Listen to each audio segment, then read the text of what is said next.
Hello guys, मी आदित्य, तुमचं welcome आहे आजच्या आपल्या ब्लॉगमध्ये. तर गायांना कुट्टी वगैरे टाकून घेतलं आहे. त्यांचं खाऊन बी झालं आहे. आता लय वेळ झालं टाकलेलं. आता मिल्किंग करायची आहे.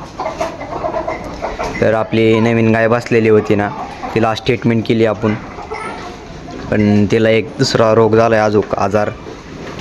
कंडिशन तिची खूप बिघडत चालली आहे. तिला मानाचा एक आजार झाला आहे, त्यामुळे ती काही नीट होऊ नाही शकत असं डॉक्टर म्हणतात. मग आता काय माहिती, तिला आज ट्रीटमेंट केली, काल बी केली ती आपण, आज बी परत 4,000 रुपये ट्रीटमेंट केली तिला. तर तिचं कंडिशन बिघडत चाललेली आहे. आपल्या फार्मवर आता एक नवीन मेंबर येणार आहे थोड्याच दिवसात. तिने ऑर्डर वगैरे चांगलं बनवले.